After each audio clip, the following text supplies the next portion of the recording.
en el libro de bibliotecas, efectivamente, en el libro de bibliotecas ciudadanas o en el informe este de bibliotecas, la participación ciudadana en bibliotecas, se trabaja también mucho la reflexión sobre el concepto de participación.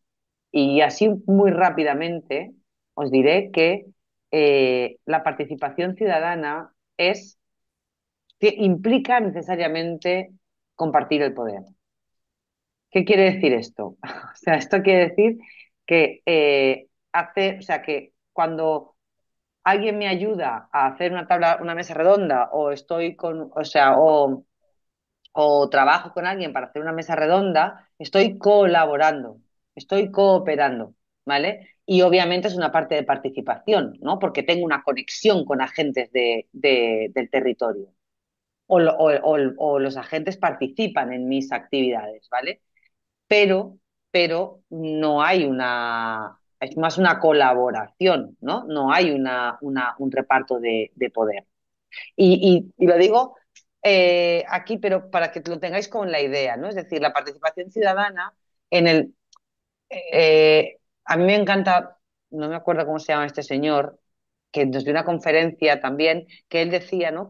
Y también fue una tendencia identificada por IFLA, ¿no? Que a día de hoy la participación, ellos le llamaban el New Public Arena, ¿no? Es el nuevo, digamos, escenario público, donde antes tu conexión con los políticos era el momento de las elecciones, pero desde que están las tecnologías, las redes sociales, toda esta comunicación, ¿no? O sea, para hacer una denuncia ya no vamos única y exclusivamente a poner una queja y una reclamación, que sería el procedimiento administrativo de participación, sino que tú coges tu X o tu Mastodon o tu no sé qué y le haces un comentario. Bueno, lo estamos viviendo con estos acontecimientos políticos de último momento, ¿no? Todo el mundo interviene, interpela directamente a los políticos, ¿no? Entonces, eh, esta idea de participación simplemente era un comentario, ¿eh? Esta idea de participación tiene que ser así, más ambiciosa, porque también hay directivas europeas, hay Raúl, una Diego, transposición ¿no te quieres llevar? de, perdón, una transposición de esas directivas en España, ¿no? Que obligan a que se integre la participación ciudadana en la gestión y la administración pública. Y casos clarísimos podemos encontrar los presupuestos participativos, bueno, hay muchísimos, no todo, cómo ha cambiado el procedimiento de la elaboración de leyes, ¿no? Donde siempre hay información pública, ahora en todas las leyes, ¿no? Bueno, ese tipo de cosas. Entonces, me gustaría que tuviéramos también ese contexto, ¿no? Y sobre todo, superar la idea de asistencia o de colaboración con la idea de participación, ¿vale? Después otra idea que también has dicho, y has utilizado la palabra programación. Cuando programamos, a mí me gusta más planificar que programar. ¿Pero por qué te digo esto? Porque creo que programar a veces es llenar huecos y decir qué tengo que hacer en mayo, en junio o en julio, y cuando planifico tengo una misión, una visión y tengo unos objetivos claros, ¿no? Entonces, a mí me gustaría más creo que la mirada de bibliotecas y democracia, en cualquiera de sus dimensiones, valores, derechos de la ciudadanía o participación ciudadana, tiene que ser más sistémica, no tan anecdótica. No sé si me explico con esto que estoy queriendo decir. Eh, Está muy bien celebrar las efemérides, o sea, actividades puntuales que traen este tema a la palestra, pero hay que incluirlos en nuestra forma de funcionar, en nuestra forma de mirar, en nuestra forma de actuar, en nuestros documentos de mandato, ¿no? En nuestro plan estratégico, por eso, o sea, quien habéis presentado el proyecto, había una pregunta clarísima de, ¿esta línea de trabajo está en vuestro plan estratégico o no tenéis, ¿no? Pues a mí me gustaría que trabajáramos más hacia esa dimensión. Me gusta más la idea de que las bibliotecas y democracia vienen desde su ADN y nos acompaña a diario en cualquier contexto, no solo trabajo puntualmente con esto, ¿no? Es decir, soy más ambiciosa, amplío expectativas. Y por último, bienvenida al mundo de políticos que no apoyan y que no dan el apoyo necesario a las bibliotecas, ¿no? Con el presupuesto. Yo insistiría en una cosa, Mercedes. Está claro que las políticas bibliotecarias se tienen que traducir en presupuesto. Se tienen que traducir en presupuesto. Pero la mirada de las bibliotecas, de los políticos hacia las bibliotecas, nos limita mucho. Y así te lo digo. O sea, porque y queda feo, o sea, necesitamos un activismo y una mirada, ¿no? Mucho más potente y una exigencia para decir que las bibliotecas no son solo fomento de la lectura. Porque a día de hoy, tú dices que no hay presupuesto, pero cuando hay presupuesto lo que puedo hacer es comprar libros, ¿no? En la mayoría, estoy generalizando, por favor, no me No, malinterpretéis, no, ¿no? no, Pero, no, sí, pero, pero, ¿me entiendes lo que quiero decir, Mercedes? O sí, sea, sí. Sí, en bueno, esta, en esta línea, creo que los políticos ven la biblioteca como un espacio con puestos de trabajo y si no están cualificados ni son profesionales, esto sería otro tema para otro mundo, ¿vale? Y ven un gasto y no una inversión en su comunidad. Entonces, sí, esto es bueno, lo que habría... sí, me refería cuando he dicho programación. En realidad es un poco un sinónimo de planificación, o sea, no es algo que de repente llega enero y se te ocurren cosas y empiezas a poner. Realmente todo debe tener un hilo conductor y cuando ya se llevan una serie de años, todavía más, ¿no? Para que eso vaya, como si dijéramos, afianzándose y creciendo. Totalmente. Y en cuanto al presupuesto, pues yo sinceramente, a ver, no solo pienso en compra de libros, Ya, claro. estoy pensando en actividades culturales, en mejorar de espacios de la biblioteca para actividades culturales, para, pues no sé, para muchas cosas, ¿no? En Claro, pero por general, ejemplo, Mercedes, me mm, refiero a que sí. tú, no sé si estás en un municipio grande, pequeño. No, no, pequeño, el mío es pequeño. Vale. Entonces, cuando eres bibliotecario único, bibliotecaria única, ¿no? Y encima tu Sí, municipio es pequeño, ¿vale? sí, Pues a lo mejor el enfoque es diferente, pero te voy a poner un ejemplo para que me entiendas rápidamente, ¿no? Una ciudad grande donde el presupuesto de bibliotecas pues puede comprar libros, hacer actividades culturales, etcétera. Pero mobiliario, como es inversión, depende de no sé quién. Ordenadores y no sé qué, como es informática, depende de tecnología. Entonces, y ahí no se contemplan a las bibliotecas. ¿Me entendéis lo que quiero decir, por ejemplo? O sea, entonces, al final queda una acción muy limitada en- porque no se concibe la biblioteca como algo transversal. Si miramos, y a ver si me explico mejor con esto, ¿no? Si miramos las bibliotecas desde el punto de vista de la garantía de derechos, del fomento de los valores y de la participación ciudadana, las bibliotecas no pueden ser una cosa vertical debajo de un departamento de cultura. Tienen que ser mucho más ambiciosos, mucho más transversales, ¿no? ¿Me entendéis lo que quiero decir? Entonces, el instrumento, los instrumentos que hacen que puedan hacer todo eso que tú estás diciendo, también tiene que ser flexible y adaptable a todos esos roles. De hecho, esto es una de las conclusiones que va a haber en uno de los informes del OMC por cómo las bibliotecas dan respuesta a la democracia. ¿Vale? Es decir, las bibliotecas han quedado encajadas o encasilladas, ¿no? Dentro de ya los ridículos y flacos y exiguos presupuestos de cultura, ¿no? Entonces, una de las razones por las que no están desarrollando todo eso que tú estás diciendo, todo ese potencial, es que no tienen instrumentos. Pero insisto, no solo es el presupuesto, para mí es la ambición política. Es la ambición, es que las bibliotecas estén en la agenda política. O sea, no sé si habéis hecho esto, pero yo siempre, los programas electorales, cuando publican, control F, buscar biblioteca. A ver qué to- dicen, ¿no? ¿Qué van a hacer la biblioteca? Porque es una totalmente de acuerdo. forma, es Sí, una forma totalmente de acuerdo contigo, ¿eh? Totalmente de eh, acuerdo contigo.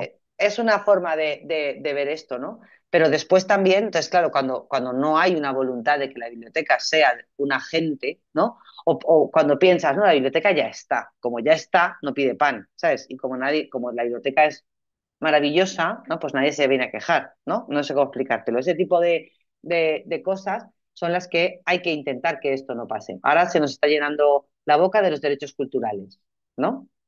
Pues cuál es la institución cultural territorializada, capilarizada por todo el territorio, ¿no? Y que además garantiza el acceso a la cultura y la participación cultural, la biblioteca, ¿no? Que, estamos Sí, esperando que publiquen el plan de derechos culturales, pero me exacto. encanta, o sea, lo primero que haré será buscar qué papel atribuyen a las bibliotecas en ese marco del plan de derechos culturales. Por eso digo que no es solo a nivel de concejal, es a nivel también de visión, de política bibliotecaria. Vosotros estáis en, no sé si en Castilla-La Mancha o entiendo que todas sois de Castilla-La Mancha, pero justo además Castilla-La Mancha ha tenido una relación muy fuerte ayuntamientos con la Junta, ¿no? De Castilla-La Mancha. Entonces, ha habido programas para profesionalizar y para poner profesionales. Ha habido modificaciones en los requerimientos de la ley de bases, ¿no? Vosotros, vuestra ley de bibliotecas obliga a tener bibliotecas a municipios de por debajo de 5.000 habitantes, que eso no pasa en otros territorios, ¿no? Entonces, ahí tenéis mucho avance, pero insisto, a veces los políticos locales lo ven como una imposición, ¿no? Ya vienen los de la Junta a decirnos lo que tenemos que hacer, porque vengan y lo paguen ellos. Así, estoy siendo muy bestia, ¿eh? Pero ¿me entendéis lo que quiero decir? Que es súper necesario que todas las administraciones se coordinen de verdad para garantizar, ¿no? Ese servicio bibliotecario a toda la ciudadanía. Sí, sí, es verdad. Bueno, pues eso es una pelea que todavía nos queda mucho. Bueno, no Bueno, sé sí si parece alguien que nos más. queda. Aparte de Mercedes, ¿alguien quiere compartir más su experiencia, su reflexión? ¿Alguien de los que han presentado el proyecto? Estamos por aquí, ¿hay alguien por aquí?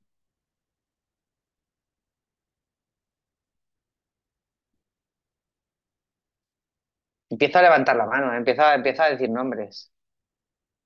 Ana María Ventosa no está. No la veo. Mercedes Ramírez. Pues a ver si no va a haber más. Ah, Mercedes Ramírez sí que está. Mercedes Ramírez, abre micro. Hola, buenas tardes. Os estaba escuchando y estaba escuchando a Mercedes. A ver, yo he presentado el proyecto, realmente no pensaba presentarlo porque es que es un proyecto muy cojo. Quiero decir, ya puse en el proyecto que nosotros ni podemos planificar ni podemos hacer nada de nada. Esto que estábamos hablando de los recursos, lo que hace falta es personal. Y claro, pues vamos un poco a salto de mata. Respecto a todo lo que has estado hablando, yo creo que de alguna manera lo hacemos de manera no formal, digamos. O sea, Ajá, creo que somos garantía de derechos ciudadanos, sin duda alguna, pero lo hacemos sin que tengamos ese plan detrás, sin que a lo mejor lo vendamos, pero se hace sin ninguna duda. La participación ciudadana, creo que también, porque cada vez admitimos no solamente colaborar, no es que viene alguien y entre varios armamos un proyecto y tú me dices qué fondos compro, yo si puedo los compro. O sea, que sí que creo que llegamos. Ahora, es verdad que yo estoy en una biblioteca de la Junta, no es una biblioteca municipal. Nuestro poder de. Eso tiene sus pros y sus contras. En sí. una biblioteca municipal te tienes que pelear con el concejal, pero lo tienes ahí más a mano y con el alcalde. Y claro, la Junta está todo como mucho más estratificado. Bien es cierto que dentro de lo que cabe, pues sí nos dejan libertad y yo creo que estamos haciendo bastantes cosas. Antes estabas hablando de la movilización, de tal. Pues nosotros, por ejemplo, aunque, claro, y eso es cierto, o sea, sabéis que cuando autorizas cierto tipo de actividades en la biblioteca, una de las cosas que sale siempre es que no tengan contenido político, religioso, todo esto. Pero si a mí vienen ucranianos o gente de Palestina a decir, pues sí que lo autorizamos, porque entendemos que lo que estás haciendo es, mucho más allá de la política, luchar por los derechos humanos. Y en ese caso lo autorizamos. No hemos tenido ningún problema hasta ahora, ¿eh? O sea que pero creo que sí que de alguna forma nos tenemos que implicar en la medida de nuestras posibilidades. Y al final te cabe la duda, claro, hay cosas que tienes que decir no, porque esto es una conferencia sectaria, o dices no. Pero es que la política impregna toda nuestra vida, o sea, es muy complicado a veces. ¿Dónde te quedas? Y desde luego que estamos abiertos es absolutamente a toda la ciudadanía. Y yo recientemente lo hemos hablado en un periódico, a mí me encanta que la biblioteca pública es de todos y de todas, que a nadie se le pide nada y creo que es una responsabilidad seguir trabajando para que sea así. Con medios cada vez más escasos, porque hablabas, y es verdad, que Castilla-La Mancha durante un tiempo hemos sido unos privilegiados, pero ahora mismo la cosa no pinta muy bien. No pinta, os lo tengo que decir, casi todos sois de Castilla-La Mancha, creo. Y sí que estamos sometidos a ciertas restricciones y la burocracia hay veces que es que se te come. Entonces, ¿qué hacemos nosotros? Pues intentar tejer alianzas. El proyecto que nosotros presentamos realmente era un proyecto que vino porque nos podía beneficiar mutuamente a quienes nos lo presentaban, que era también gente que trabajaba con una subvención y tal, y a nosotros que queríamos hacer algo en ese sentido de que fueran los ciudadanos los que opinaran cómo tiene que ser la biblioteca. Nos pareció muy interesante. Ahí vamos, porque, bueno, por motivos de agenda y tal, se ha retrasado, pero es una cosa que creo que nos enriquece a las dos partes. Y por eso lo hemos hecho. Y una cosa más, porque si no me enrollo muchísimo y por eso tengo el micrófono apagado. Creo que tenemos muchas, hay que tener en cuenta también nuestras propias a ver, ¿cómo diría yo? Eh, limitaciones. O sea, las que nos ponemos, las trabas que nos ponemos nosotros, también hacemos autocensura, no todos, pero se hace autocensura a la hora de comprar, que a mí es una cosa que me sorprende. ¿Eh? Y es muy importante que nosotros mismos, los trabajadores y las trabajadoras, abramos de verdad el espacio a la ciudadanía. Y en eso hay resistencia. Y hasta aquí, ya. Bueno, yo es que estoy totalmente a favor de lo que estás diciendo y me parece una reflexión súper interesante. Es decir, muchas veces nos autocensuramos incluso de manera inconsciente, ¿vale? Hay otras veces que nos autocensuramos de manera consciente porque sabemos que hacer esto nos va a limitar, ¿no? O nos va a evitar un problema con el concejal. O cuestiones como si admito esta conferencia, tengo que admitir otra, ¿no? Porque no, que no digan que estoy más por una parte que por otra, ¿no? Y al final eso hace que nos haga. Entonces aquí yo creo que has hecho una reflexión que da en el clavo, que es ¿dónde está el límite en los derechos humanos? Es decir, aquí el único límite que hay son los derechos humanos. Lo que yo no puedo pasar, o sea, la línea roja son los derechos humanos. O sea, todo lo que no eh, supere, no vaya en contra de los derechos humanos, tiene cabida en una biblioteca. O sea, yo creo, pero esta mirada hemos de tenerla siempre, independientemente de que haya algún tipo de partido político detrás, que ahí es donde está el conflicto, la política versus los partidos. Y esto sí es el problema. ¿Me entendéis lo que quiero decir? O sea, yo te pregunto, Mercedes, no sé, en las próximas elecciones autonómicas, ¿tú crees que cabría un debate de algunos de los representantes de cultura o de los que pueden ir a las comisiones de los partidos políticos, siempre tienen áreas y siempre tienen ámbitos, invitar a esos responsables de cultura, de esa parte del programa electoral a la biblioteca y plantearle un diálogo con los ciudadanos sobre la política bibliotecaria y Pues a mí me ciudadanas? parecería interesantísimo. O sea, Sí, es sí, que me sí. parece que lo que Pero tiene sería que hacer, posible interesantísimo, uf, desde luego es. si saldría, eso ya no lo sé. Pero es que me parece que es como espacio de encuentro el ver las distintas opiniones de la gente y que la gente pudiera preguntar y ver lo que se cuece de cara al futuro. Es que me parece que mejor sitio, si afecta a la biblioteca, que lo hagan en la biblioteca. O sea, ¿qué puede tener eso de malo?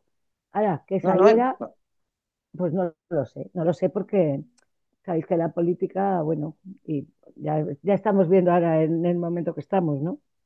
sí, Y sí, luego hay una totalmente. cosa que yo, por supuesto que me parece fenomenal, las medidas que se toman en la Unión Europea, todo lo que se va legislando, todo lo que se va... pero claro, lo que cuesta tanto que eso tenga una traducción práctica. Claro, claro. O sea, de hecho, ahora el OMC todavía no lo han presentado y el OMC se presentará en septiembre, octubre seguramente, ¿vale? Entonces, una de las cosas que yo soy más pesada que una mula es, yo no estoy en la directiva de FESAVID ahora, ¿vale? Pero Mm. sí colaboro con ellos mucho. Entonces, es como hay que perseguir al ministerio a que se siente con el informe del OMC y lo analice en el Consejo de Cooperación Bibliotecaria. Y si hace falta Ujú. hacer una reunión extraordinaria de la Comisión Permanente para analizar ese informe, hay que hacerlo, ¿sabes? Y hay que exigirlo. Y como nosotros, o sea, desde las asociaciones profesionales, tenemos que exigirles, porque estamos, al final, Ebrida ha sido parte del OMC, yo he validado una parte de ese informe, ¿no? Entonces yo sé lo que es lo que hay. Entonces, España tiene que asumirlo. Entonces, tenemos que forzar a que eso pase. Y de la misma manera, desde el Consejo de Cooperación Bibliotecario se tiene que forzar a que las comunidades autónomas apliquen políticas bibliotecarias en esa línea. ¿Sabes? Hay que exigirlo, hay que ser ambicioso, obviamente, pero para eso pues fíjate lo que voy a decir, o sea, qué tonto lo que voy a decir, ¿eh? Hay que exigir que cada uno haga su trabajo. Sí, sí. Fíjate qué tonto, ¿eh? Mm. Pero es que es así. Es que es así. El encargado, el responsable de las bibliotecas en Castilla-La Mancha tiene que decir al ministerio, vale, ¿y qué hago? ¿Y qué hacemos? ¿Y cómo lo hacemos? Y Ujú. el ministerio tiene que decir, vale, ¿y cómo lo hacemos? ¿Sabes? O sea, y a la vez, el de la Junta, a la red de bibliotecas, tiene que hablar con los ayuntamientos. ¿Cómo hacemos esto? ¿No? O sea, bueno, esta parte me parece, pero vamos, que volviendo a lo que tú decías, ¿no? De lo que es el límite está en los derechos humanos, ¿no? Y hay un riesgo de trabajar o de confundir la política, porque todo es política, con los partidos políticos. Y eso es otro tema que también hay que saber gestionar desde la biblioteca. Pero también hay mucho miedo. Yo no sé si habéis hecho curso de laboratorios, o si habéis visto alguna de las sesiones, o habéis leído alguno de los posts. Yo hago una reflexión que es mucho más grande y no cabe aquí, pero a mí me parece muy peligroso también, igual tú no lo vives así, pero el resto de bibliotecas municipales igual sí lo viven así, que es que el concepto de servicio público o de servicio gestionado, o sea, yo cuántas veces he oído, y ahora los que estáis aquí me lo vais a decir, decir a las bibliotecas municipales cuando hablan de sus jefes o jefas, hablan de los concejales o concejalas. Y lo dicen así. No, es que viene el jefe, es que viene o sea, en ese concepto. Y en esa misma línea veo que hay una apropiación por parte de muchos políticos de la gestión de un servicio. Y ahí veo mucho riesgo, mucho riesgo. No sé si me estáis entendiendo lo que quiero decir. O sea, cuando yo siempre digo, y lo digo así, o sea, el político obviamente tiene que hacer la política y tiene que proyectar que entiende que la biblioteca tiene que hacer en su municipio, puede hacer en su municipio, o que puede, o sea, puede plantear ese marco de trabajo, pero la biblioteca es un servicio técnico y profesional. ¿Cuáles son los problemas? Pues muchas veces no estamos profesionalizados, estamos en unas condiciones laborales malas, bueno, todo eso lo tenemos claro, ¿no? O no estamos cualificados como tendríamos que estar, es decir, soy un C2 cuando tendría que ser una 2, bueno, todas esas cosas, ¿vale? Pero me parece un riesgo porque lo he visto muchas veces, ¿no? O sea, volviendo como cuando hablábamos con Mercedes, he visto concejales que programan actividades en la biblioteca. Y eso, ¿qué os voy a contar? Ujú. ¿No? O sea, ¿qué os voy Y a yo contar? ahí, sí, permíteme, Alicia, muy interesante lo que estáis diciendo. Bueno, en cuanto a los políticos, yo creo que un político no se tiene que adueñar de nada, simplemente es mi idea, ¿eh? Después de Claro, 30 no, no, años en la biblioteca. Tiene esto idea que, no, es no, así. tiene que, sí, pero hay gente que no lo entiende así. Entonces, como he visto ya mucho, es un político creo que lo que debe hacer es facilitar que los profesionales que están en cada área de lo que sea, me da igual en lo que sea, en los ámbitos que sea, tanto en municipios grandes. Ay, te hemos perdido, Mercedes. Ay, ¿la escucháis o soy yo que no la escucho? No. No se la oye. Ay, qué pena, Mercedes. Primero que los políticos no se Ah, pueden, no deben apropiarse de eso, porque deben facilitar, con su gestión, deben facilitar que los servicios públicos funcionen. Para mí eso es una buena política. Y luego hay otra parte que es responsabilidad de los profesionales, y ahí entro yo, me meto la primera para no quedarme atrás, es que tenemos, en la pelea es ser visibles, es decir, visibilizar, hacer visible a los responsables políticos, a los ciudadanos, a quien sea, la importancia de lo que hacemos. Y en eso, como tú has dicho, las asociaciones, los colectivos tienen mucha importancia. Pero hay otra tercera pata y es que realmente esos responsables quieran escuchar, quieran sentarse. Has dicho que hay que perseguir a los del ministerio. Hay que A perseguir a todos, todos. a todos, Al a todos, a concejal todos. te ven negro para que Claro, pueda sí, entender tu línea de trabajo de no sé qué. Al otro hay que explicarle no sé cuál. pero Es que hay Mercedes, que Mercedes, una perseguirles, cosa, sí. un apunte, un apunte. Yo he dicho el ministerio porque he hecho la cadena, es decir, lo que viene de Europa lo tiene que trasladar el ministerio. Lo que viene del ministerio lo tienen que trasladar las comunidades autónomas, por lo menos en España ahora. Igual esa estructura política a ti no, pero en España funciona así, ¿no? Es verdad que luego viene el gobierno local y al final hay unos marcos. Entonces, por eso he dicho el Sí, sí, ministerio, no solo por el ministerio, he dicho porque justo el OMC no, sí, viene de claro. Europa. No, no, pero que refleja, lo que has dicho refleja realmente lo pesados que tenemos que ser, es decir, no, no, esto tiene la labor que se hace en las bibliotecas en cuanto a un lugar privilegiado de acceso a la información, a la cultura, todo lo que tú quieras, pero que te enteres, que te lo estoy explicando, que te tienes que sentar y escucharme, tanto a nivel Claro. local como a nivel regional, como a nivel estatal o como a nivel el que quieras. Entonces, esa es una lucha que tenemos que seguir manteniendo por parte del colectivo nuestro, como profesionales de la información. Eso está claro, que en todos los niveles es así. Y que cuesta, pues claro, y hay gente que se sienta y es razonable y escucha y entiende la importancia, sí. Y que hay gente que no la entiende y te dicen, bueno, esto es lo que hay, si está bien como si está mal, también la hay. Hay de todo. Pero esto no quita para que tengamos que incidir mucho en que la importancia de lo que estamos haciendo es que Claro. no solo para nosotros, sino para los ciudadanos, es que es fundamental. Total, y que hay que tener un proyecto de biblioteca y que contextualizarlo en la parte política, ¿no? Es decir, pues por ejemplo, si Claro. estamos trabajando, si desde el ayuntamiento se quiere trabajar mucho en el plan de derechos culturales, tú dices, vale, muy bien, ¿y las bibliotecas dónde están en tu plan de derechos culturales? No podemos hacer una seta independientemente de la biblioteca, ¿me entiendes? Porque no da. ¿Me entendéis lo que quiero decir? Hay que buscarle toda esa coherencia. Es decir, si políticamente se quieren trabajar los derechos culturales, las bibliotecas tienen que integrarse en eso, no dejarlas aisladas, ¿me entendéis? O sea, eso es lo que hay que exigirle al político, pero no que programe o no que valide las compras de los libros, que es lo que ha pasado en Burriana. O sea, el pedido de los libros, como se abren expedientes, ¿vale? Tiene que dar él el visto bueno. Si no da el visto bueno, en este caso en Burriana, ha sido así el procedimiento. El listado de libros a comprar, como no está firmado ni autorizado por el concejal, no sigue el procedimiento. Con lo cual no se hace el pedido formal, no se recibe, en fin, todo eso.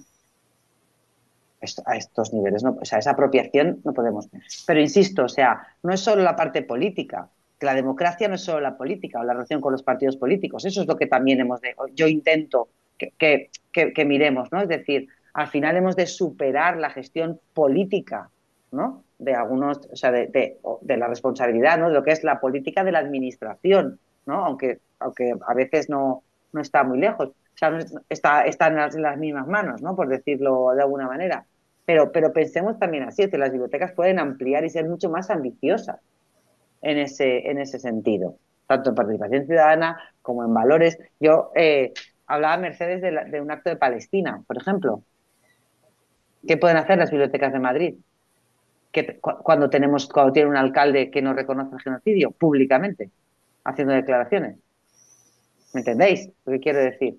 Es que ahí no sé qué han hecho, ¿eh? No lo he perseguido, no he seguido lo que han hecho las bibliotecas de Madrid, pero tienen poco margen, ¿me entendéis? Eso es lo que no podemos permitir. Y eso es lo que habría que denunciar, ¿no? Y sobre todo, y también volviendo o recuperando un poco el tema de la jornada, ¿no? Y del foro, desde la perspectiva de la paz, de la convivencia, ¿no? Es decir, la paz no es solo que no haya conflictos armados, ¿no? La paz también es el diálogo, la comprensión, la, la, la, la convivencia, el saber y respetar al otro, ¿no? Entonces ahí hay mucho. Yo hice un estudio hace poco en los clubes de lectura de las bibliotecas de Navarra, donde queríamos demostrar, ¿no?, que los clubes de lectura son herramientas de cohesión social, ¿no? Son herramientas y la gente además reconocía, ¿no? O sea, es que voy a escuchar y escucho otros, o sea, escucho perspectivas y puntos de vista que de otra manera no escucharía, porque en mi casa, o sea, a mí me abre el espectro, me abre la mirada, y eso es importante para la democracia, no tener solo visión túnel. Este es el discurso también. ¿Me entendéis lo que quiero decir con esto? No sé cómo vamos de tiempo. Yo creo que escuchamos a Aurea primero y luego si alguien más quiere hablar, ¿no? Porque igual, si os da por hablar, estamos aquí hasta mañana. No, pero muchas gracias, Mercedes, y muchas gracias a las dos Mercedes, muchas gracias por vuestras aportaciones. Las demás también podéis, pero vamos a dar paso a Aura, que tiene una actividad muy, muy interesante que compartirnos y además que has estado en la Iberoamérica Lee el año que yo no he estado. O sea, el único año que yo no he podido ir, sí, tal cual. Así que, venga, Aurea, pues cuando quieras, el micro todo tuyo. Y muchísimas gracias. Ay, bueno, espero no tomar demasiado tiempo. Déjenme, ay, Dios mío santo. Ay, compartir mi pantalla, denme un segundito.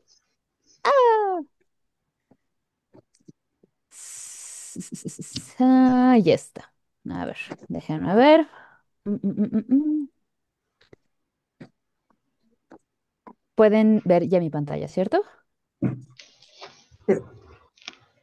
Buenísimo.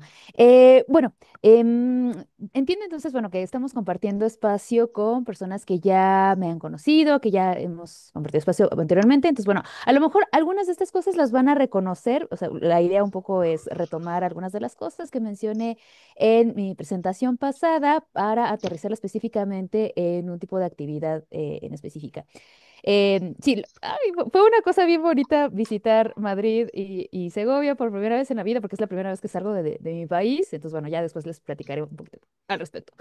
Específicamente, yo les quiero hablar sobre bibliotecas jóvenes y trabajo comunitario. Específicamente, el trabajo que hemos hecho con una asociación civil que se llama CERAJ, Servicios para la Juventud. Es una asociación civil que se encarga de apoyar juventudes, particularmente en situación de vulnerabilidad, y que tienen diferentes sedes. En las mediaciones de la Ciudad de México para, bueno, eso, ofrecerles oportunidades de inserción en el mercado laboral. Eso tiene sus discusiones, pero bueno, ya vamos a platicar al respecto. Entonces, bueno, nada más para como recordar un poco esta cuestión acerca de la función de las bibliotecas públicas, ¿no? Donde podemos estar sin que se nos exija gastar dinero. Entonces, bueno, pensando que es este espacio plural, bueno, tiene que ser plural justamente para que quepan diferentes maneras de existir, donde se forma comunidad, donde hay un espacio, donde se forman espacios de memoria y actualidad al mismo tiempo, donde se democratizan los contenidos y donde se promueve la creación y profesionalización de las personas, pensando que la educación académica no es la única que existe y mucho menos es la única válida, ¿no? Para poder ejercer. Es un poco lo que decíamos, que se puede tener un gran edificio, un edificio muy bien equipado, o se pueden tener únicamente recursos humanos, que es desde donde trabajamos las bibliotecas comunitarias. Nuestra relación con los presupuestos es terriblemente dolorosa y casi nunca podemos contar realmente con ellos. Y entonces, bueno, ahí más bien es el ejercicio directamente con las comunidades, ¿no? En el caso de la Biblioteca Ley de Fopa, nuestro acervo es eminentemente donado. Aurea, perdona que te interrumpa, es que el concepto Claro, de perdón. biblioteca comunitaria aquí no es nada habitual. Ah, ok, ok, buenísimo. Ah, bueno, entonces Vale, sí, sí. entonces, al final, la biblioteca comunitaria sería la cogestión, ¿no? Es decir, que es como la Mm, responsabilidad que tiene el gobierno de, de ofrecer servicios de biblioteca, la comparte con una asociación y a veces le da dinero, a veces no, a veces, mm. o sea, hay formas diferentes de trabajar, pero aquí en España, solo porque la mayoría de las bibliotecas son municipales, o sea, son Ya. responsabilidad de los gobiernos locales. Ok, buenísimo, porque de hecho también nuestra biblioteca a la de FOPA es una cosa un poco extraña porque sí forma parte de la Universidad Nacional Autónoma de México, o sea, sí cuenta pues con apoyo presupuestal general que le toca a todo nuestro centro cultural, pero no tiene un presupuesto asignado. Entonces, bueno, o sea, sí está gestionado por la universidad, el nombre pues ahí está de la universidad, pero la manera de funcionar es a partir de la relación con la comunidad, sobre todo porque nosotros tenemos una cultura de la comunidad y de lo barrial, ¿no? De los barrios, acá es muy, muy importante. Em, entonces, bueno, la manera en que nosotros gestionamos la cosa es, o sea, sí ofrecemos una serie de servicios a partir de la observación de las necesidades de nuestra comunidad y también a partir de eso obviamente hacemos las curadurías de los acervos y de otras actividades y demás. Entonces, bueno, por ejemplo, esta fue una ocasión en la que tuvimos nuestra estación bibliotecaria en un jardín, en una de las zonas también como más peligrosas de nuestra zona. Y eso, o sea, la gente disfrutando eh, como un pedacito, una probadita de lo que es nuestra biblioteca. Y entonces, bueno, sigue siendo la biblioteca la IDFOPA, aun cuando no tenga el edificio, aun cuando no tenga las zonas asignadas, sino simplemente esos elementos que caracterizan nuestros servicios relacionados con el juego, con un trato afectuoso, un trato amoroso, un trato, etcétera.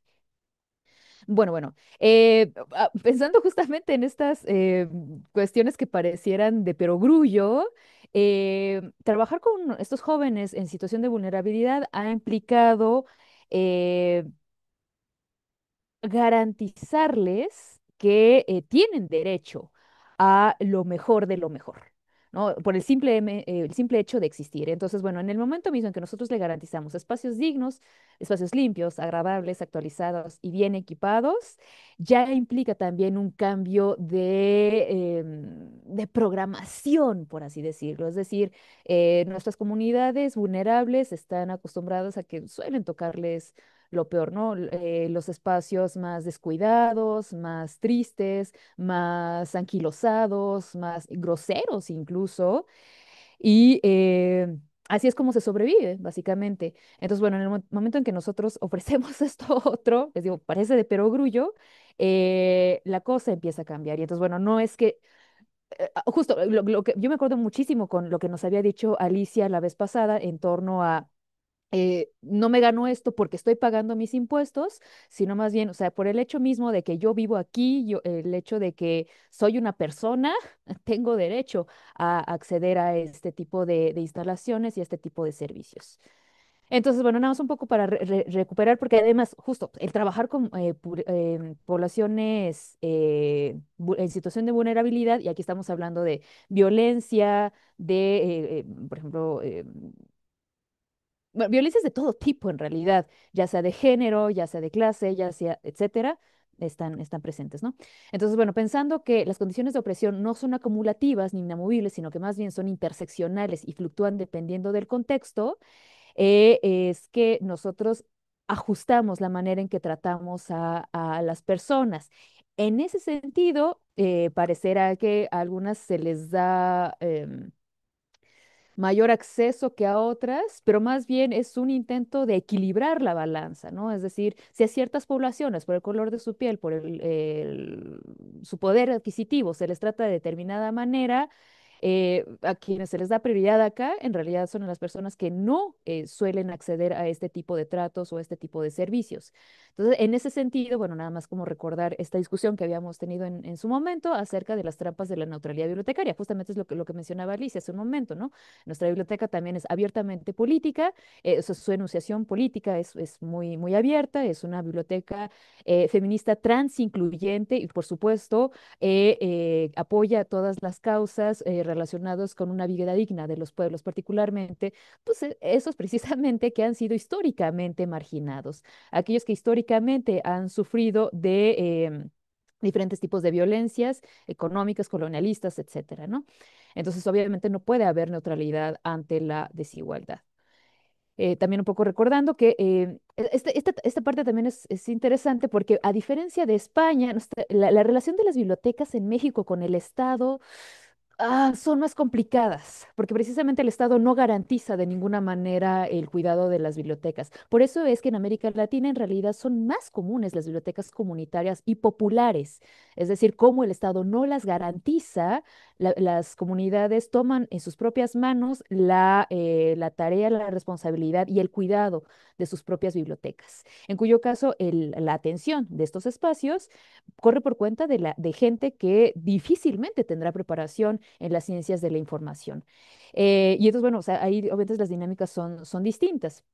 En este sentido, nosotros, o sea, sí pensamos, por supuesto, en la formación y en el ejercicio ciudadano, pero no lo pensamos en términos supeditados necesariamente al Estado. Nosotros atendemos personas, independientemente de su estatus frente al Estado. O sea, pueden ser personas migrantes que no son reconocidas por el Estado, pueden ser personas en situación de calle no reconocidas tampoco por el Estado, etcétera, etcétera. Y entonces, bueno, o sea, en realidad por eso es, nosotros no tenemos ciudadanos, lo que atendemos son personas con la intención de que ejerzan sus derechos ciudadanos eh, para obligar al Estado a reconocer precisamente otro tipo de poblaciones, ¿no?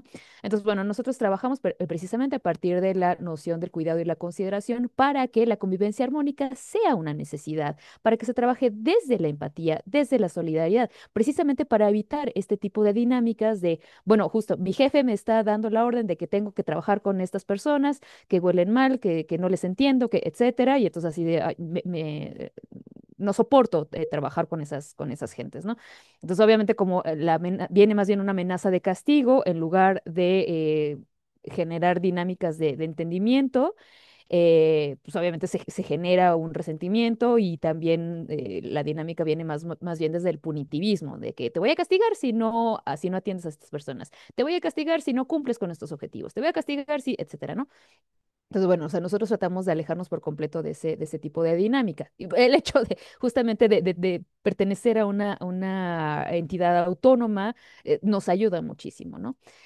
Entonces, bueno, específicamente quiero hablarles del trabajo con esta población de jóvenes. Estamos hablando de jóvenes de entre 17 años, creo que es lo más jóvenes que nos hemos encontrado, hasta 29 años.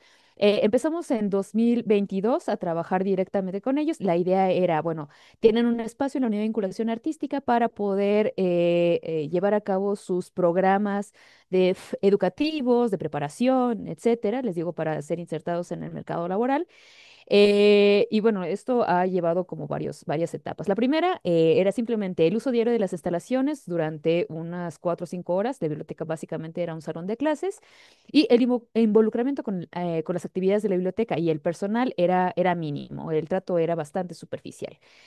Entonces, bueno, evidentemente esa cosa no funcionaba bien porque además no nos daban claridad acerca de cómo nosotros podíamos aportar algo a su trabajo. Tenían ellos en Seraj su propio sílabus, su propia programación de trabajo y toda la cosa. Y entonces, bueno, o sea, bueno, obviamente, pues nosotros, en la medida en que se nos permite, participamos. Después se empezaron a renegociar un poco los términos porque, pues, evidentemente no funcionaba esto. El hecho de que estuvieran más tiempo en en la biblioteca no garantizaba absolutamente nada. De hecho, todo lo contrario. Incluso llegaba a haber como momentos de apropiación, pero de una apropiación bastante egoísta donde no se fijaban que había otro tipo de usuarios que también tenían derecho a usar la biblioteca.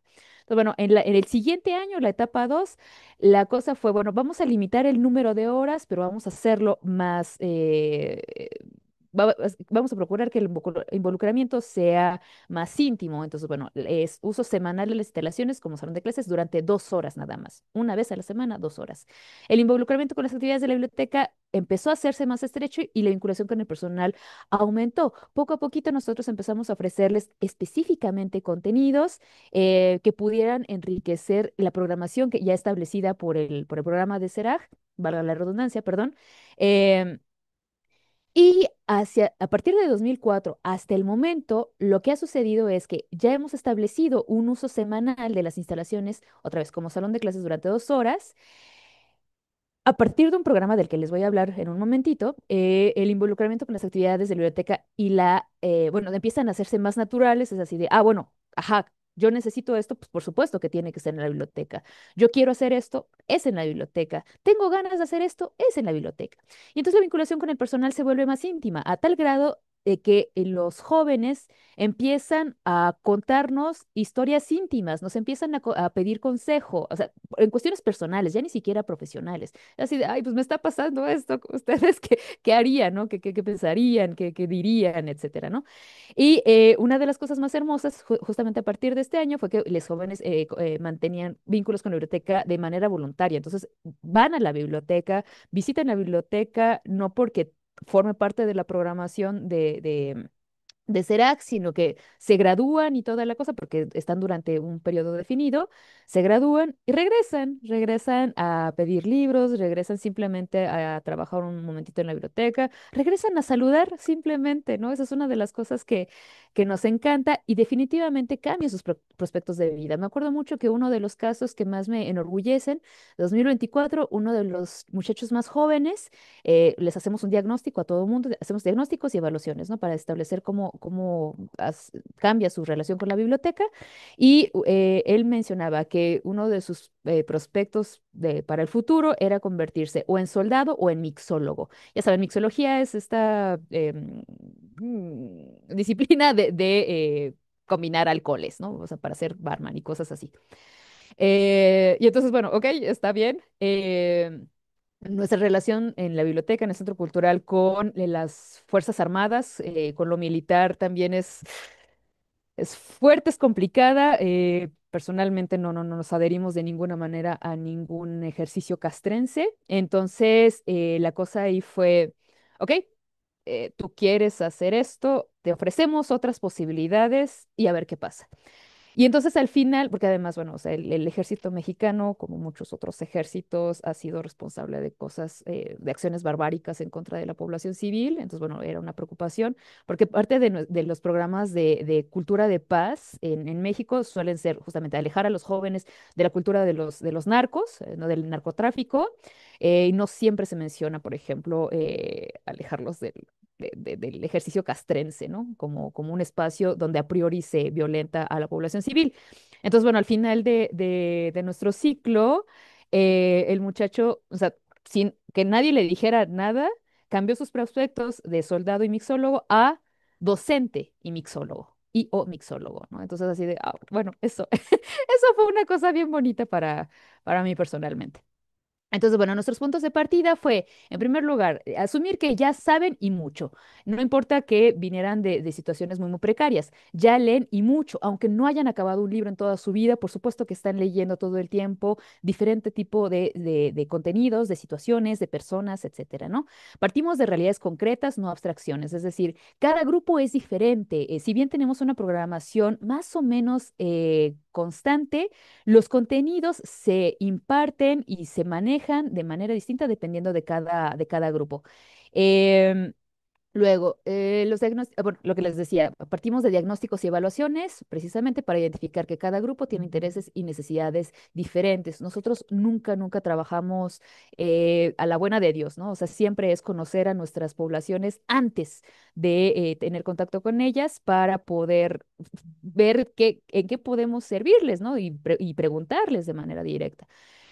En el caso de jóvenes, les digo, en este periodo de los 17 a los 29 años, vemos que a veces sí necesitan ser tratadas como niñas y eso está bien. El ser tratado como niña a lo mejor puede sonar extraño en algunas circunstancias, y también eso tiene que ver con cómo pensábamos las infancias, ¿no? Es decir, ser tratado como niña, ¿qué significa? Ser tratado como tonto, ser tratado como alguien que no sabe, como un ignorante, o implica ser tratado como alguien que requiere acompañamiento, que necesita divertirse, que necesita reír, que necesita jugar, que necesita ser tratado con ternura, ¿no? Ahí también un poco está presente la discusión. Luego, el juego y la risa son esenciales, ¿no? Precisamente asociada a esta idea de, de lo infantil, ¿no? No lo pueril, sino lo infantil. Tenemos aquí una expresión que es hablar al chile, es decir, hablar con la verdad. Aquí no partimos de ideas o de discursos justo adultocéntricos que establecen qué es lo mejor para los niños o para los jóvenes, sino a ver, o sea, nosotros queremos lograr esto, se lo decimos directamente a los jóvenes.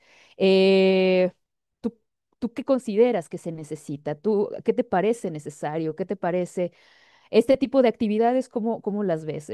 Cosas por el estilo, ¿no? Y es así de, ajá, nosotros buscamos no tener como agendas ocultas, es decir, lo que queremos trabajar con los jóvenes, lo platicamos con los jóvenes.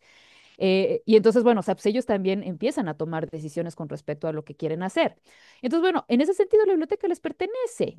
Hay que cuidarla porque es suya y hay que cuidarla porque es de otras personas. Entonces, bueno, en este sentido, el proceso de apropiación del espacio bibliotecario tiene que ver con dinámicas afectivas, ¿no? O sea, en ese espacio es donde puedo ser yo, en ese espacio es donde me escuchan, en ese espacio es donde me tratan con dignidad, ¿no? Entonces, por eso es que vamos a cuidar la biblioteca. No es porque costó cara, no es porque es de la universidad, sino porque es nuestra, ¿no?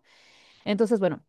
Básicamente nuestro trabajo ha implicado, un poco también lo que mencionábamos en una ocasión pasada, es la observación atenta, por supuesto, saber interpretar los gestos de todas las personas, saber hacer las preguntas apropiadas y lo que añadiríamos en este caso particular tiene que ver con preguntar para ayudar a desaprender prácticas crueles.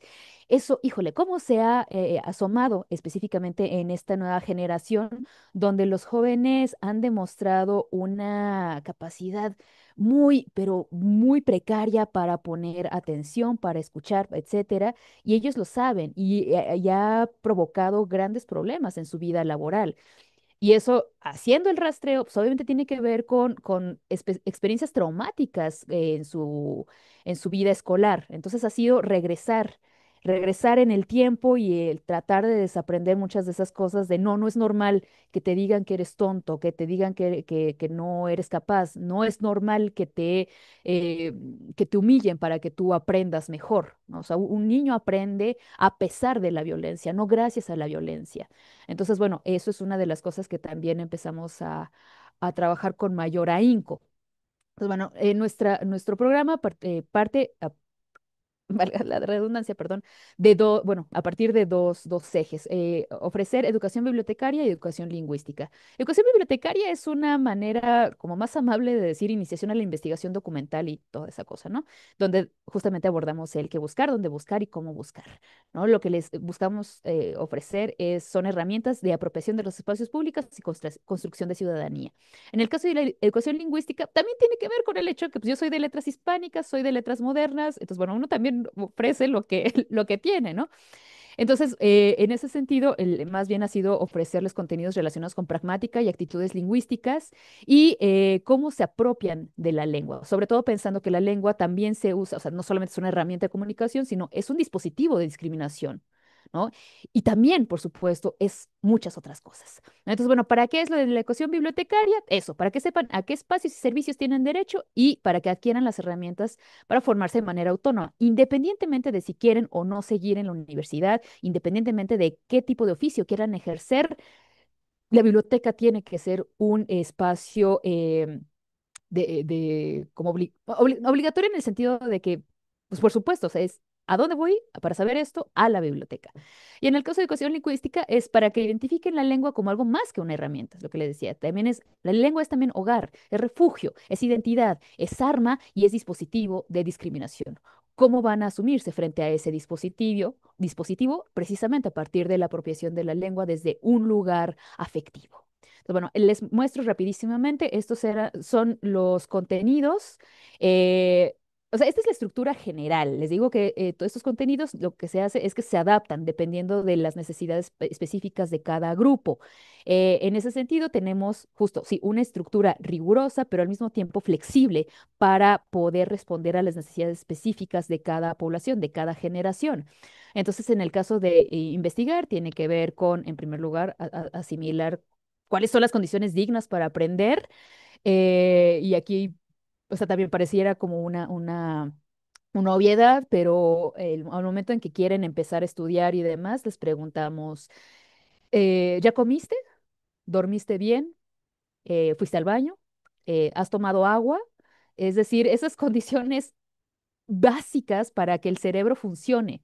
Porque si obligas al cerebro a trabajar con sueño, con hambre, con cansancio, triste, etcétera, va a ser muy difícil que pueda aprender. Y eso también abona, ¿no? A la autoflagelación emocional, ¿no? Es que, ¿cómo es que no entiendes? Es que qué tonta, qué, pero no has comido, ¿cómo vas a aprender si no tienes la energía para hacerlo, ¿no? Entonces, bueno, eso desde ahí, desde el reconocer las condiciones necesarias para poder funcionar simplemente como cuerpo vivo, en adelante hacemos nuestro trabajo de apropiación, ¿no? Luego tiene que ver, bueno, justo cuál es tu derecho, derecho a la información, a la cultura. Puedes elegir de aquí, esto es lo que te interesa, ok, pero de aquí, ¿qué te gusta más? ¿Qué te interesa más? ¿Cuál te interpela más? ¿No? Y así en adelante, ¿no? En el caso de la educación lingüística, pragmática, recuerden, es esta área de la lingüística dedicada al estudio de la lengua en la realidad, ¿no? O sea, no es Anita la balatina, mi mamá me mima, sino esto, o sea, ¿qué hacemos cuando hablamos al chile? Esas cuestiones de cómo la lengua viva funciona dependiendo de los contextos, dependiendo de los lugares de enunciación, etcétera, ¿no? Esto de hablar bien, ¿no? Esta cuestión también sobre cómo es que la lengua se utiliza para dominar, para humillar, para hacerlos sentir que no saben, que no entienden, que no nada, es deshacerla desde el principio, ¿no? Identificar estos prejuicios, cómo reproducen estos prejuicios asociados precisamente a prácticas clasistas, racistas, capacitistas, etcétera. Y bueno, a ver, hablamos todos de manera diferente. ¿Y qué tiene que ver eso con la idea de gramática? ¿Qué tiene que ver eso con la historia de la lengua? Pues resulta que a los chicos, chicas, chiques les encanta saber acerca de la historia de la lengua. O sea, es una de las cosas que yo como persona súper nerd, súper geek, ñoña, agradece enormemente porque, bueno, después de todo sí les interesa, ¿no? Y muchos temas relacionados con la pronunciación de las palabras y demás también les preocupa muchísimo. Entonces, bueno, también es lo que abordamos. Y bueno, eso, cómo jugamos con la lengua en términos literarios, en términos líricos, en términos, eso, lúdicos y demás, es algo que poco a poco también ayuda a que puedan desarrollar las herramientas para también defender su propio trabajo, para defender sus propios derechos. Y entonces, bueno, en ese sentido, otra de las partes cruciales de nuestro programa implica la mediación entre pares, en cuyo caso, o sea, nuestra biblioteca, como varias áreas de la universidad, funciona gracias al trabajo de lo que llamamos servicio social, es decir, son estudiantes que están en los últimos semestres de su carrera, que tienen que prestar precisamente un servicio social para poder cumplir con los requisitos para titularse. Entonces, bueno, vienen de diferentes carreras y entonces, bueno, lo que se les dice, bueno, se les entrena, por supuesto, a estas mediadoras, sobre todo casi siempre son mujeres, pueden venir de comunicación, de psicología, de pedagogía, de letras, etcétera. Y entonces, bueno, uno de los encargos desde el principio es, en algún momento vas a impartir una sesión sobre tus temas, sobre lo que te interesa a ti, lo que te gusta a ti, lo que ya trabajas a estos jóvenes. Y entonces, bueno, en esta ocasión una chica ofreció una sesión en torno a encuadernación y fue complementada con otra chica que ya trabajaba como librera y entonces, bueno, les enseñaba cómo empezar a mover sus, o sea, libros, por ejemplo, ¿no? O cómo vender libretas o cómo, etcétera, ¿no? Entonces, bueno, la idea es, o sea, comparten justamente los mismos horizontes, las mismas edades, etcétera, y entonces, bueno, entre ellos pueden hacerlo. Em, Listo, perdón. ¡Ay! Ya voy. Espérenme.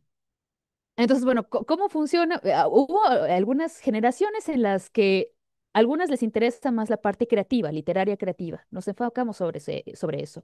Algunas generaciones prefieren la cuestión de la investigación y entonces, bueno, la investigación las hacemos in situ. Nosotros no hacemos tareas. La idea es trabajarlo todo justamente para evitarnos temas ahí de que no lo hagan o que usen ChatGPT o cosas así.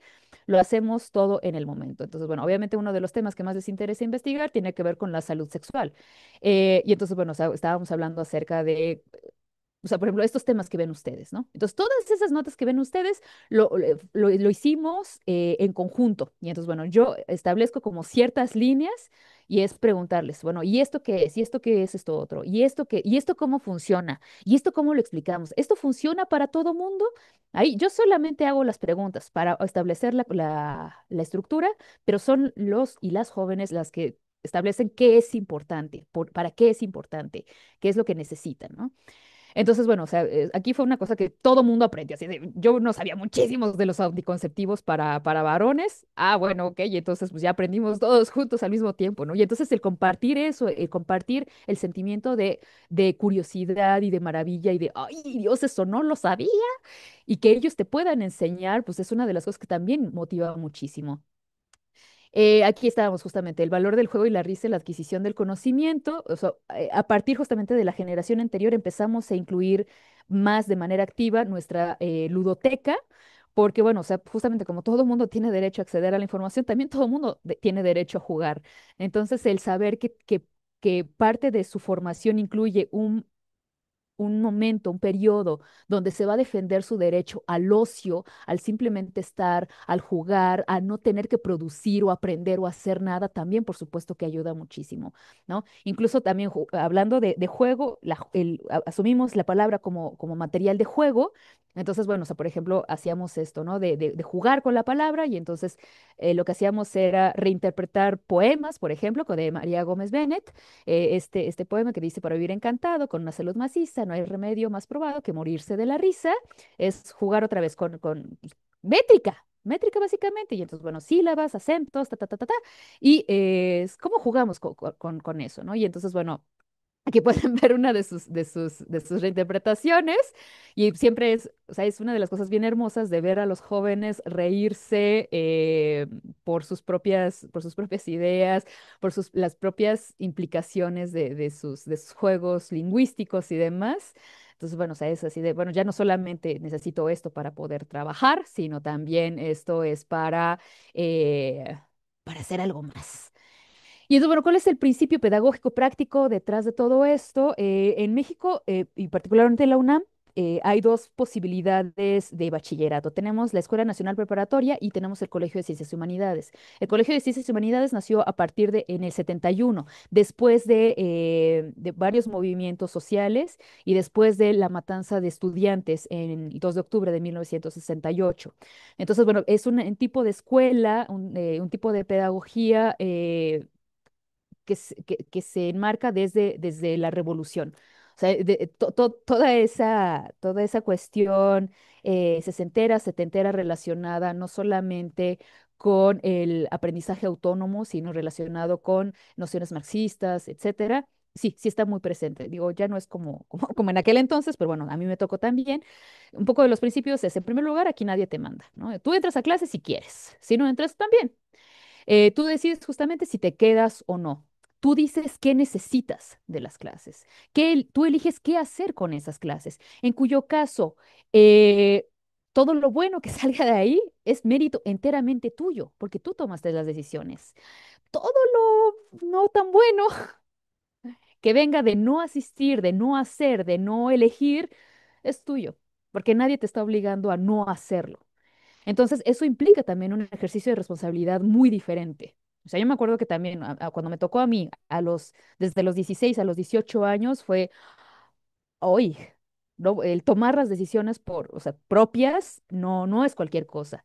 Y muchos de estos jóvenes nunca se les había permitido tomar sus propias decisiones realmente. Siempre era lo que se podía, lo que había, lo que se les obligaba, pero no realmente lo que querían. Y entonces, bueno, finalmente, ¿con quién es nuestro compromiso? ¿Es con la comunidad o con la institución de apoyo? ¿Qué pasa cuando nos coincidimos con ciertos planteamientos institucionales? Porque eso es lo que nos pasa con la asociación CERAG.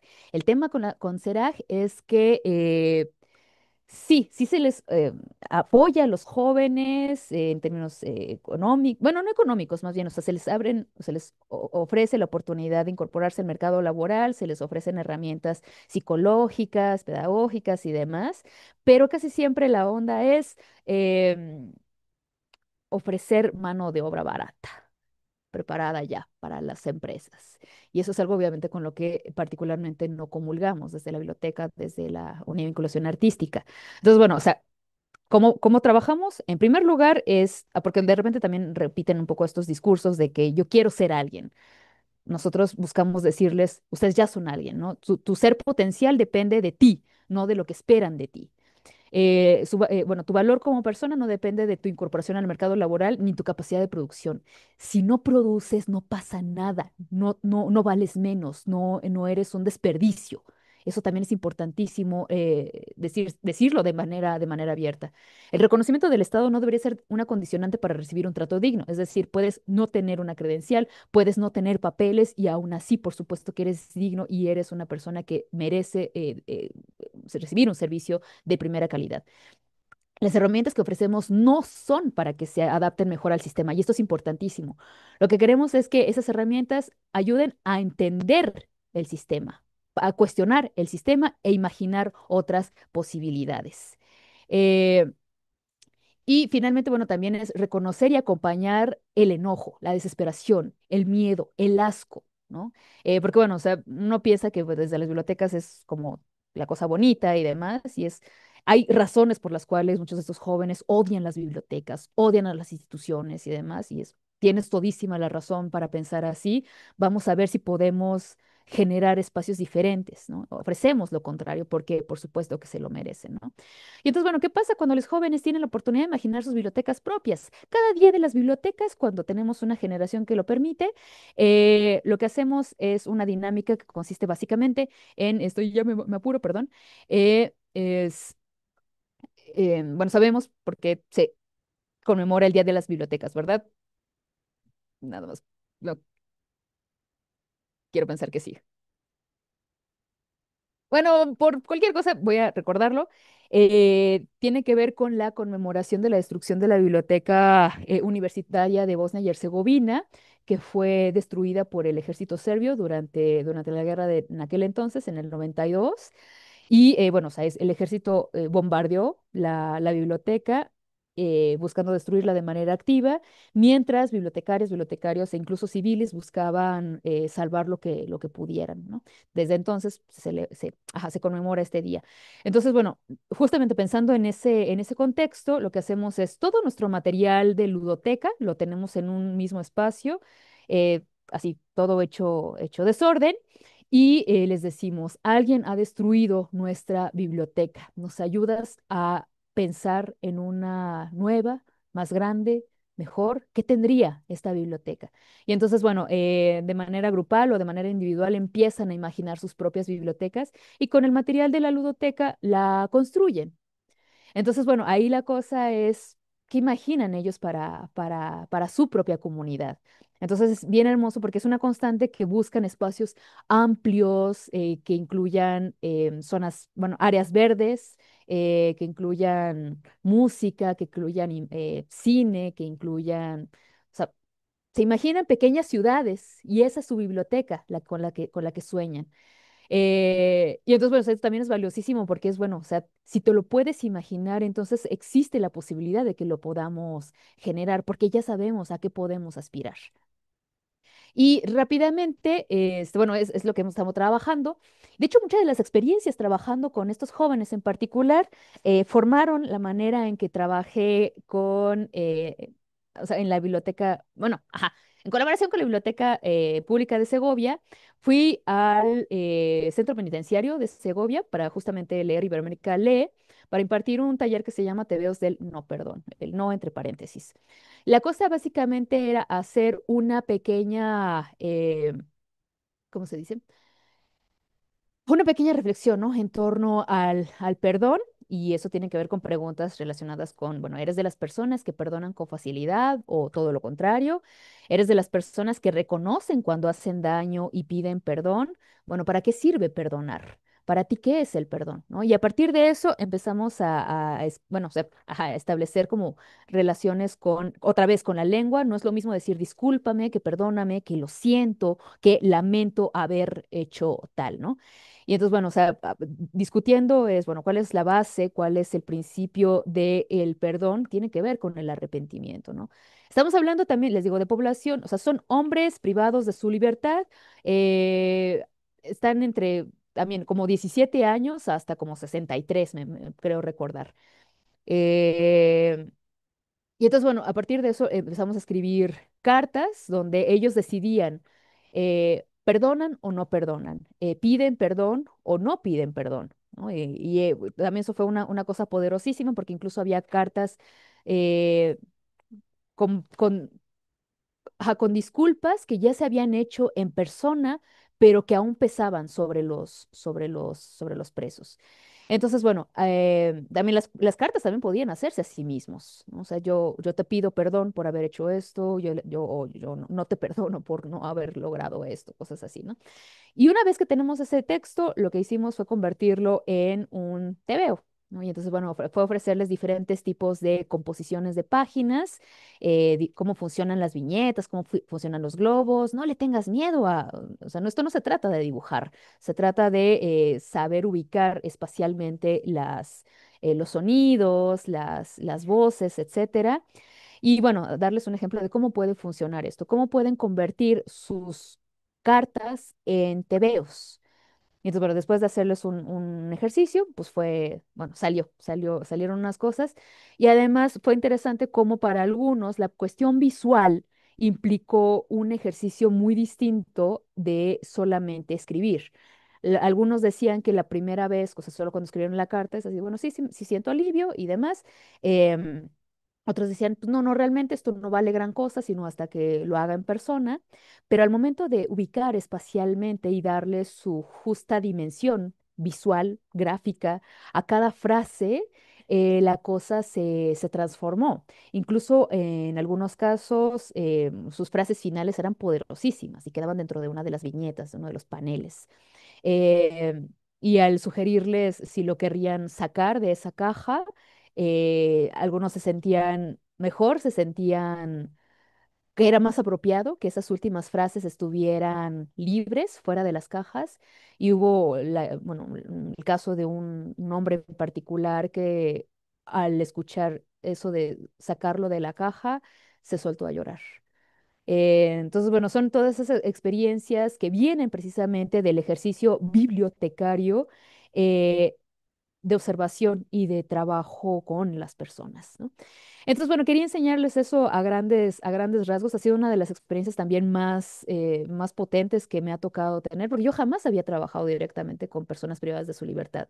Y también fue un gran choque cultural, digamos, cómo son los centros penitenciarios en España, particularmente este, digo, yo solamente he conocido este, ¿no? Y para mí, para nosotros los latinoamericanos que lo visitamos, esto es un resort. Esto no se ve en Latinoamérica, ¿no? O sea, el hecho de, o sea, obviamente hay un efecto psicológico, por supuesto, en tener una celda para una sola persona, ¿no? Y que no pueda tener contacto con nadie más. En México y en Latinoamérica tenemos el hiperhacinamiento, ¿no? Tenemos tratos que, o sea, es una cosa brutal.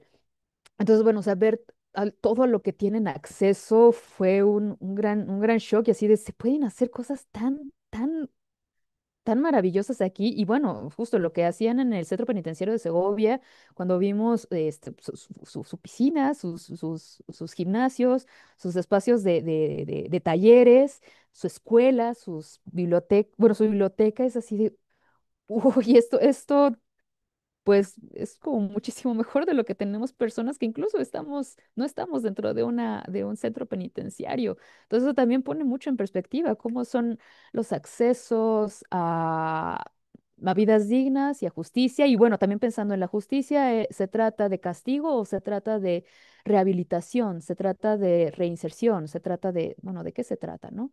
Entonces, bueno, ya con eso termino yo. Muchísimas gracias. No sé si tengan como preguntas. Yo sé que fue como mucha información, fue muy rápido, fue mucho, lo sé, perdónenme, pero trataba como de ofrecer como estas experiencias. Ya. Ay, Dios.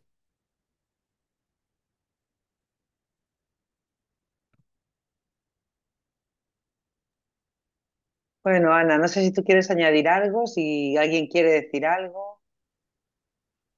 No sé, también, yo creo que es importante, Ana, también la idea de comentar, ¿no? La inclusión, ¿no? De la mirada, ¿no? Desde México, ¿no? En el proyecto y cómo habéis, porque habéis también, ¿no? Incluido esta mirada en el proyecto. Igual estaría bien también que lo comentaras.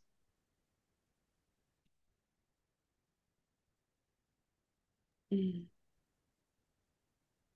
Bueno, pues desde el proyecto de Fundación Musol, como somos una una ONG que se dedica al desarrollo y hay proyectos de cooperación también, teniendo en cuenta que este proyecto habla sobre paz y democracia y estamos en una perspectiva internacionalista, estamos hablando de un mundo globalizado, interdependiente, en el que tanto los temas relacionados con la paz mueven componentes de diferentes partes del mundo, como también lo que tiene que ver con democracia se construye en base a diferentes estímulos en los que también hay interconexión global, pues nos ha parecido muy interesante poder contar con la experiencia de la ley de FOPA para todas las actividades del proyecto y para que haya una conexión explícita norte-sur y un enriquecimiento mutuo, para que se trate de una cooperación y no solo una operación, que es lo que venía ocurriendo bastante en el mundo de la cooperación al desarrollo en nuestras dinámicas, hasta que ahora pues, se está incluyendo de una manera más eficaz, efectiva, que tratemos de establecer diálogos norte-sur y que veamos también pues, que estamos interconectados y dónde están los puntos semejantes, diferentes y qué tipo de estrategias pueden ser comunes o qué puntos de interés pueden ser compartidos para el trabajo en diferentes bibliotecas y entidades. No sé si alguien más quiere comentar cualquier cosa relacionada con el proyecto que acaba de explicar Áurea, con cómo vive alguno de sus componentes en su día a día. Yo sí puedo decir una cosa muy cortita. Pues lo Claro, primero, adelante, darles la Mercedes. enhorabuena, sobre todo por tanta implicación y tanto entusiasmo. La verdad es que es un proyecto precioso y oírles hablar es... Creo que sí que podríamos reflexionar. Lo que ella ha dicho es que sus bibliotecas nacen de la comunidad. Eso en parte, y no soy experta yo en esto, pasaba con las primeras bibliotecas anglosajonas, las primeras bibliotecas públicas. Nuestras bibliotecas vienen impuestas de arriba hacia abajo y creo que cuesta más implicar a la comunidad. Era solo eso lo que quería decir. No, es más difícil que las hagan suyas. Ahí tenemos un trabajo continuo que desarrollar. Claro, justo Mercedes es lo que Aurea decía, que yo hice referencia, ¿no? A que igual la mirada a los servicios bibliotecarios es una mirada de, como pago mis impuestos, esto tiene que estar aquí, como yo quiero, ¿no? Pero también en el modo de exigencia, como yo no las necesito, pues ni me acerco, ¿no? No sé cómo decirlo. A mí me parece muy interesante la reflexión de la comunidad, de partir de la comunidad, y es que yo creo que hay dos formas de hacer política, ¿no? Es decir, como Aura decía, ¿no? El gobierno no tiene responsabilidad, el gobierno nacional no tiene responsabilidad, no tiene competencia en bibliotecas, ¿no? No es obligatorio tener bibliotecas. Claro, Ujú. ahí lo que estamos viendo es una pérdida de derechos de la ciudadanía.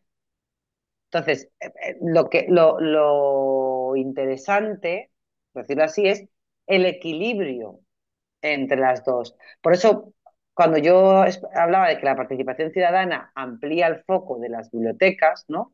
Eh, va en esa línea, ¿no? Es decir, cuánto podemos abrir las bibliotecas para que haya un sentimiento de apropiación, ¿no? De las personas respecto a las bibliotecas. Esta es una de las cosas que a mí, por eso volvemos al inicio de la sesión de hoy, es la conexión entre democracia y bibliotecas es y debe ser mucho más ambiciosa, ¿no? Mucho más ambiciosa que lo que realmente es en la política de arriba abajo pero también en la política bibliotecaria de abajo arriba. O sea, Mm. tal y como diseñamos nuestros servicios bibliotecarios también. ¿Vale? Ana, nos estamos yendo de tiempo, así que tú mandas ahora, ¿no? Igual es el momento de comunicar el premio del concurso que hemos llevado a cabo. Venga, Te cedo totalmente la palabra en ello, claro. a mí. No, hombre, lo entrega Musol. Hemos hecho una comisión ahí, colaboración. Hemos hecho una comisión colaborativa, cierto. Venga, pues sí, sí, ¿de verdad que lo dices tú? Bueno, ¿Mm? venga, como quieras, me da igual. Yo os diría, mi parte de jurado, ¿vale? Hemos revisado nueve de los proyectos entregados. Entonces, eh, que buscábamos distinguir o seleccionar un proyecto que se escapara o que fuera más ambicioso, según hemos ido hablando toda la tarde, ¿vale? De la celebración puntual de algo, ¿no? O también que estirara un poco la acción clásica, tradicional, de las bibliotecas, ¿no? En ese sentido. Buscábamos eso, que separara un poco, que fuera innovador, ¿no? Un poco también lo poníamos a ver qué habrá aquí. En las condiciones, ¿no? En las bases del concurso. La verdad es que todas las que habéis aportado, pues claro, o sea, tienen una vinculación a proyectos que más y proyectos que menos, pero todos tienen una vinculación pues, con los derechos, con la inclusión, ¿no? Por ejemplo, de inclusión hemos recibido muchos con la sensibilización también, ¿no? Acerca de la paz y de la democracia. Pero, insisto, buscábamos proyectos que fueran un poco más innovadores, ¿no? Y más ambiciosos. Yo creo que más que innovador, más ambicioso. Entonces, a mí creo que puedo decirlo ya. ¿Sí? Adelante. Vale. Bien, pues yo creo que el premio se lo lleva el proyecto presentado por la Biblioteca Pública Municipal de Castillo de Bayuela con el nombre Cultura, Debate y Paz, el poder de las bibliotecas, ¿no? Que es verdad que tiene un amplio, no lo voy a leer todo, pero que tiene diferentes líneas de trabajo, como espacios de diálogo y participación, educación y sensibilización y trabajo en red y comunicación, además de todo lo que es acceso a recursos y tecnología. Así que Isabel Carrillo, no sé si está aquí. He puesto algún mensaje antes de que estaba teniendo que entrar y salir porque tenía citas médicas.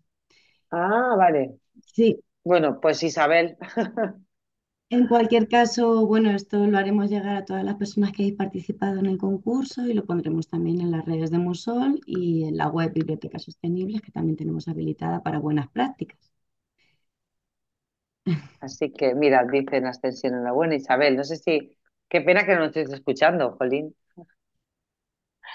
Bueno, en cualquier caso, insisto, todos los proyectos que habéis presentado son interesantes, algunos son, insisto, más ambiciosos, pero yo sí que por acabar este foro, por acabar esta sesión, eh, los proyectos, no hace falta proyectos espectaculares, no hacen falta proyectos, ¿sabes? Sí, simplemente buscar ese equilibrio entre los valores democráticos, la participación ciudadana y la garantía de derechos es uno de los retos en nuestro discurso y nuestra política bibliotecaria. Así que me gustaría cuando lo aterricemos esto, cuando volvamos al trabajo mañana o cuando sea, y empecemos a planificar o a pensar en qué modelo de biblioteca quiero, o tengáis presente todo esto que hemos ido comentando.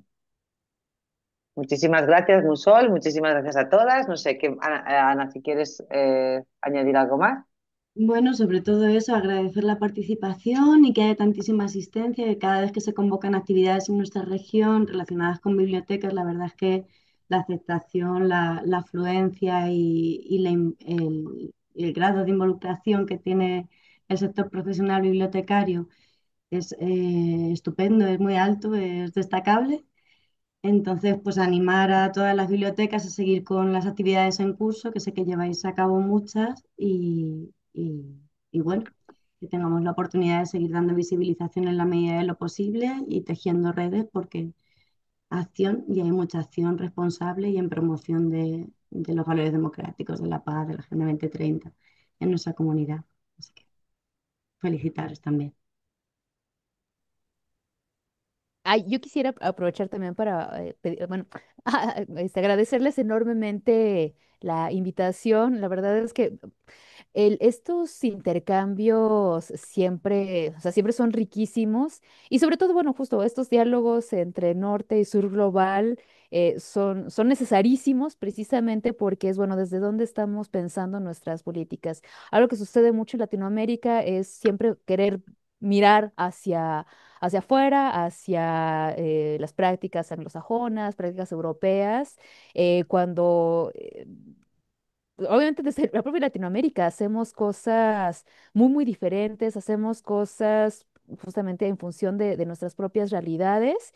em, y eso también es algo que es necesario dar a conocer para que, bueno, vean cómo resolvemos las mismas problemáticas de diferentes maneras y sobre todo eso, como el redimensionar y el pensar en perspectiva las oportunidades y los recursos con los que contamos, ¿no? Em, pues nada, ojalá sea posible seguir visitando, seguir conociendo lo que se está haciendo allá en España. Les digo, o sea, lo que me ha tocado conocer de Segovia, que fue donde más conocí, fue una cosa bien hermosa. Yo estaba encantadísima ahí mirando todo y además la hospitalidad de Segovia fue maravillosísima. Este, y bueno, nada, después si es posible les podemos compartir la grabación de justo de la jornada de diálogos de Leer Iberoamérica Lee, porque bueno, fue una cosa también maravillosísima y una cosa también maravillosa fue la parte entendernos en portugués y hablar el español y demás, eso siempre es bien hermoso y precisamente fue otra de las ocasiones en las que abiertamente desde un espacio público, desde mediación lectora, desde espacios bibliotecarios, se habló abiertamente de el sueño de ver una Palestina libre.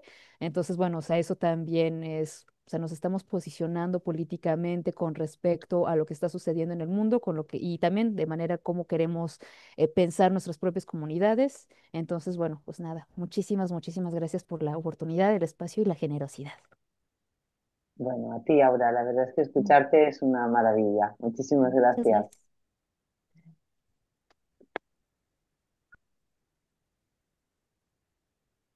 Bueno, nos queda un minuto, vamos cerrando este espacio de encuentro y nada, pues decir que otra vez agradecer y que estamos en contacto. Gracias por todo a todos y todas. Queremos más proyectos de estos, Musol. Queremos trabajar, seguir en esta línea. Claro, sí, por mi parte yo encantada también. Vamos viendo qué es lo que podemos ir haciendo. Muy bien, muchísimas gracias. Gracias. Venga, gracias. Hasta luego. Chao, chao.